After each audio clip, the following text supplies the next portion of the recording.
Hello students. Last time हमने 11th class का accounting equation start करा था। देखो क्या होती है हमारी accounting equation that we have done last time. Some basic terms हमने करी थी, लाइक कैपिटल, जो इन्वेस्टमेंट करते हैं हम, एसेट्स बताई थी मैंने, लायबिलिटीज बताई थी। लायबिलिटीज में there are two types of liabilities, एक इंटरनल एक external. So many assets are there, ये सब हमने करा था with starting of accounting equation, how it is prepared. ये हमने लास्ट टाइम करा था। अब मैं थोड़ा सा एडवांस, थोड़े से आगे क्वेश्चन स्टार्ट करवा रहा हूँ आपको, कि थोड़ा आगे बढ़ते हैं इस क्वेश्चन में कैसे हम करेंगे। देखो मैं 8th क्वेश्चन का ए पार्ट डी के गोयल से ये करवा रहा हूँ आपको पहले आज के लिए। Started business with ₹75,000 and goods 25,000। Second transaction is rent paid ₹2,000। Bought goods cash में इतने की परचेज करी, क्रेडिट में इतने की। गुड्स कॉस्टिंग ₹50,000 हमने सेल करी है एट ए प्रॉफिट ऑफ 25%। इसमें से हमें 27,500 रिसीव्ड इन कैश। और परचेज मोटरसाइकिल पर्सनल यूज के लिए, ये हमारा क्वेश्चन। ये हमारे ट्रांजेक्शन आ गए। यहां पे लिखोगे आप assets is equal to capital plus liabilities.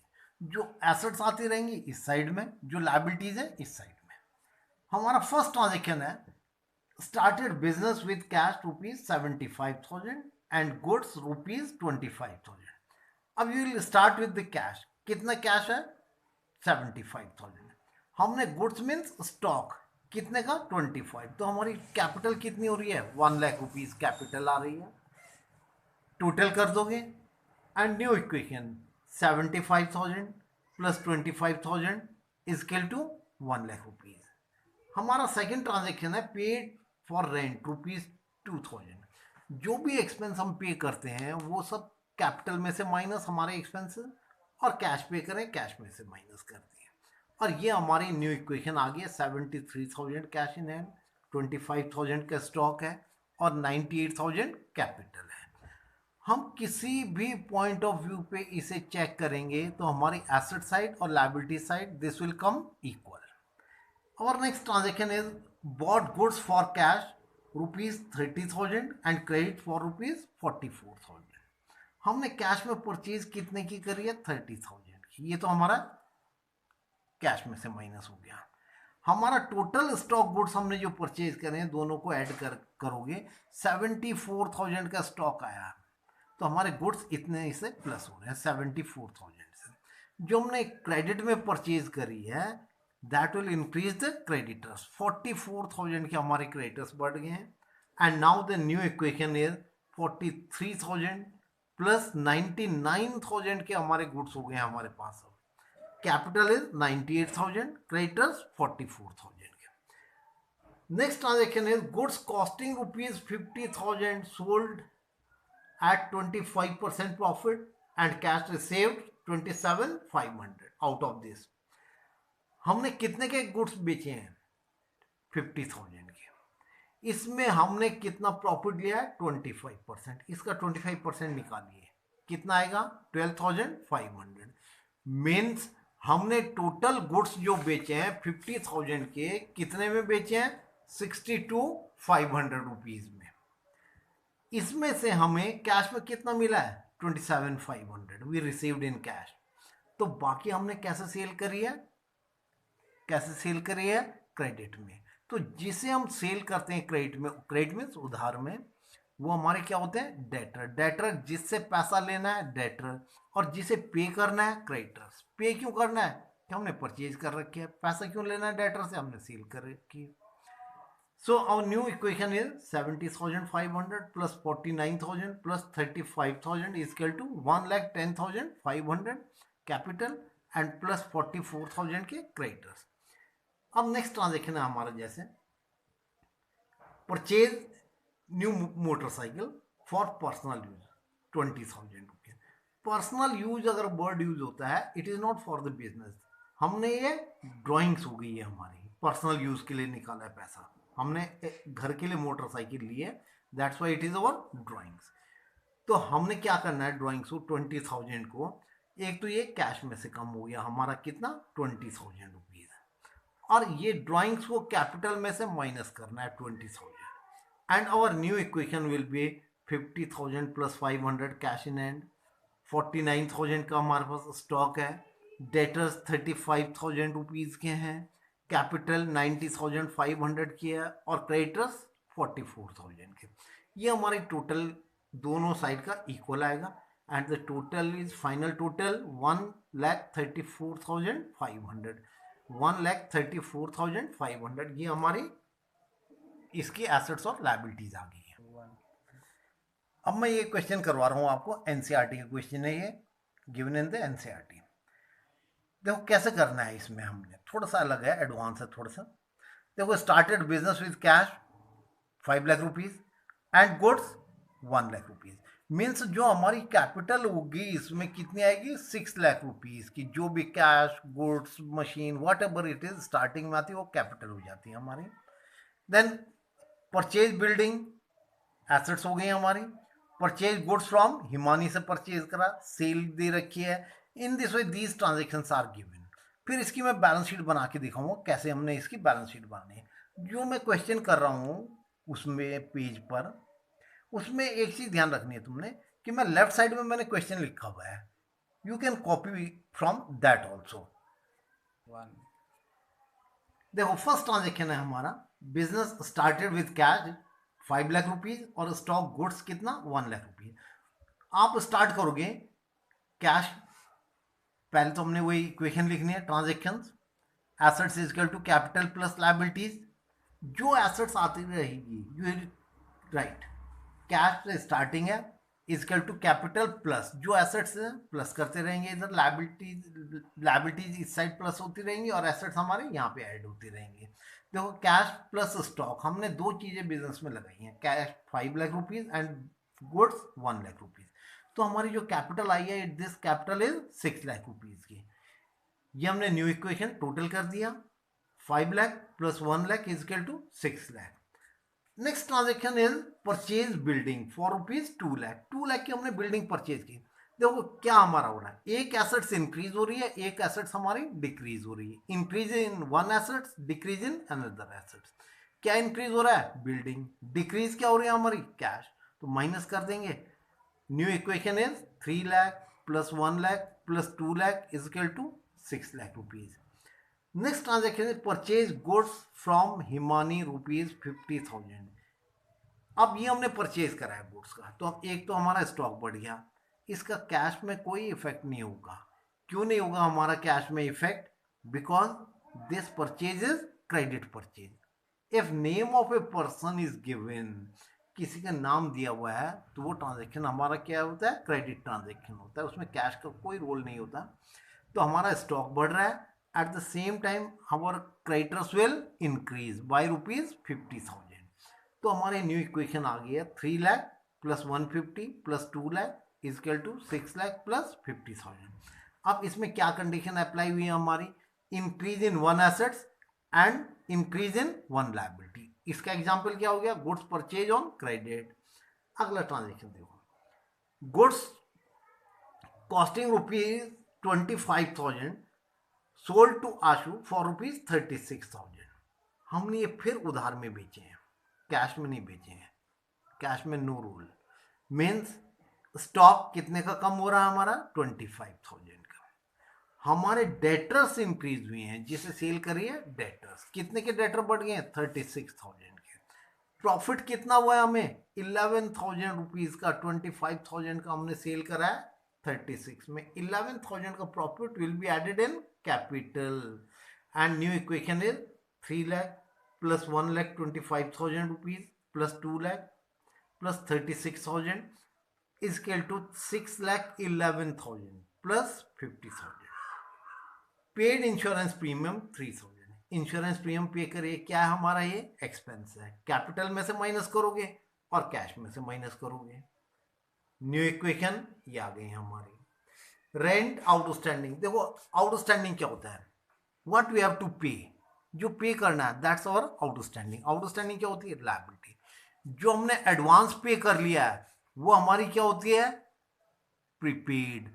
अगर हमने रेंट पे करना है तो आउटस्टैंडिंग है, और अगर हमने नेक्स्ट मंथ का पे कर लिया, नेक्स्ट ईयर का पे कर लिया, तो हमारी क्या है वो प्रीपेड होती है। यहाँ पे क्या है, रेंट आउटस्टैंडिंग। रेंट आउटस्टैंडिंग है हमारा कितने का, 5000 का।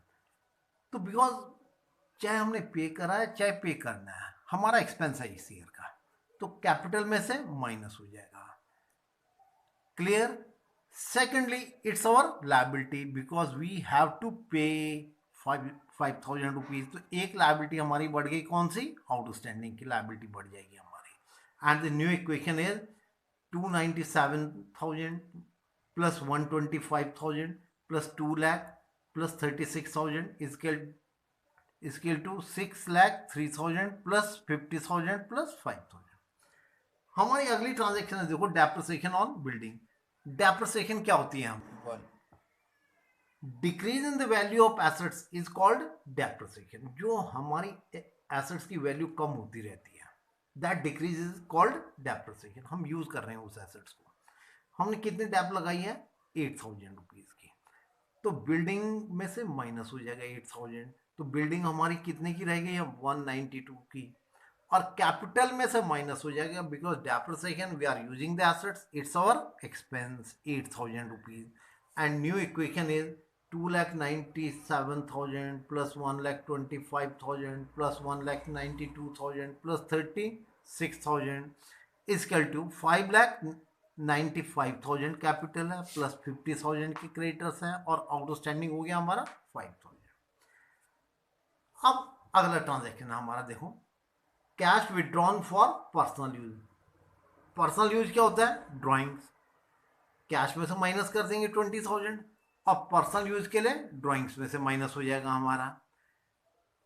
And the new equation will B, हमारी जो नई इक्वेशन आएगी वो हमारी न्यू इक्वेशन आ जाएगी, देखो, 2,77,000 plus 1,25,000 plus 192,000 plus 36,000 is equal to 5,75,000 plus 50,000 plus 5,000. Next is rent received in advance 5,000. देखो, दो एक्सपेंस होते हैं हमारे, आउटस्टैंडिंग एंड प्रीपेड। आउटस्टैंडिंग पे करना है और प्रीपेड पेड इन एडवांस। ऐसी दो इनकम होती है हमारी, एक्रूड इनकम और अनअर्न इनकम। एक्रूड होती है जो हमें मिलनी है, what we have to receive in future, that's our accrued income. और जो हमने एडवांस मिल गई है, अनअर्न इनकम, ये रेंट हमें इस ईयर का नहीं मिला, नेक्स्ट ईयर का मिल गया है। दैट्स वाई अगर कोई एडवांस मिल जाती है income, that will be treated as liability. अब ये कौन सी लायबिलिटी बनेगी हमारी, यहाँ पर देखो, एक लायबिलिटी और प्लस कर देंगे, अनअर्न इनकम, ये हमारी एक और लायबिलिटी आ जाएगी। तो अनअर्न इनकम 5,000, इनकम नहीं है इसलिए कैपिटल में नहीं प्लस करा, हमें कैश मिल गया 5,000, it will increase the cash. Means increase, क्या कंडीशन हो गई, increase in one assets and increase in another liability. New equation 2,82,000 plus 1,25,000 plus 192,000 plus 36,000 is equal to 5,75,000 plus 50,000 plus 5,000 and plus 5,000. Cash paid to Himani on account rupees 20,000. देखो, हिमानी का account कितने का था, 50,000 का। अगर वर्ड लिखा होगा फुल सेटलमेंट, पूरा माइनस करना है, लेकिन ऑन अकाउंट लिखा हुआ है, ऑन अकाउंट मीन्स जितना हमने उसे पे करना था उसमें से हमने 20 ही पे करा है, कोई डिस्काउंट नहीं है इसमें। मीन्स 20,000 हिमानी में से कम हो जाएंगे एंड 20,000 हमारे कैश में से कम हो गए, और ये हमारी न्यू इक्वेशन आ गई है। देखो, last transaction, cash received from Ashu 30,000। कितने मिलने थे हमें आशु से, 36,000 से। हमें कितने मिले, 30,000 मिले हैं। फुल सेटलमेंट वर्ड नहीं है, अगर फुल सेटलमेंट होता तो 6,000 की हम डिस्काउंट अलाउड करते और उसे कैपिटल में से माइनस करते, लेकिन ऐसा नहीं है, ओनली 30 मिले हैं। तो 30 के हमारे डेटर कम हो गए हैं और 30 हमारा कैश बढ़ गया है। And the new equation is 2,92,000 plus 1,25,000 plus 1,92,000 plus 6,000 के डेटर रहेंगे। कैपिटल 5,75,000, हमारे क्रेडिटर्स 30,000 के, आउटस्टैंडिंग 5,000 की और अनअर्न इनकम 5,000। हमारी एसेट्स का टोटल 6,15,000, लायबिलिटीज का भी टोटल 6,15,000। अब जिस क्वेश्चन में लिखा होगा show these accounting equation with the balance sheet, हमने बैलेंस शीट कैसे बनानी है, ऊपर हेडिंग लिखोगे बैलेंस शीट एज एट, जिस डेट को हम बना रहे हैं। नाउ इन दिस देखो, ये तो लायबिलिटी साइड है, ये तो आएंगे हमारे इस साइड में, ये एसेट साइड है, it will come to this side. हम ये तो बनाया हमने अमेरिकन अप्रोच से, बैलेंस शीट बनती है हमारी ब्रिटिश अप्रोच से। ये liability side amount, asset side amount. तो ये सारी एसेट्स हमने स्टार्टिंग की वैल्यू, जैसे ऊपर सबसे पहली एसेट्स कौन सी है, कैश इन हैंड, अमाउंट ये वाली आएगी 292,000। फिर सेकंड नंबर पे हमारी एसेट्स है कौन सी, स्टॉक, स्टॉक कितना 125। फिर थर्ड नंबर पे हमारी बिल्डिंग है, बिल्डिंग कितनी है 1,92,000 की। फिर डेटर्स है हमारे, डेटर्स कितने के रहे हुए हैं 6,000 के। अब लायबिलिटी साइड में देखो, कैपिटल 5,75,000 की, हमारे क्रेडिटर्स कितने के हैं 30,000 के, हमारी आउटस्टैंडिंग रेंट कितना है 5,000 का, और हमारी अनअर्न इनकम 5,000 की है। हमारी टोटल बैलेंस शीट का आया 6,15,000, 6,15,000। देखो ये हमारी बैलेंस शीट होगी। तो एक टाइप के हमारे अकाउंटिंग इक्वेशन के क्वेश्चंस ऑलमोस्ट कंप्लीट हो गए हैं। अब तुमने असाइनमेंट में क्या करना, देखो जैसे मैंने डी के गोयल से करवाए थे, डी के गोयल में 1 to 8 तो एक है इस पे बेस्ड, जिसमें से हमने 3-4 क्वेश्चंस कर लिए हैं, और 3 क्वेश्चंस ये करने हैं तुमने इसी पे बेस्ड, 25, 26 एंड 27। सेम थिंग आप टीएस से या एनसीईआरटी या दिनेश जो भी बुक आपके पास है उसमें से आप सारे इसकी प्रॉब्लम्स, इस टाइप के अकाउंटिंग क्वेश्चन की, you can do all these questions. हाँ कोई डिफिकल्टी आती है तो आप मेल कर सकते हैं उसमें, ठीक है। तो ये हमारी अकाउंटिंग क्वेश्चन, एक टाइप सिंपल टाइप वाले क्वेश्चन हमारे कंप्लीट हो गए हैं। अब हम सेकंड उसमें सेकंड टाइप के क्वेश्चन से स्टार्ट करेंगे। And that's all students, thank you बेटा।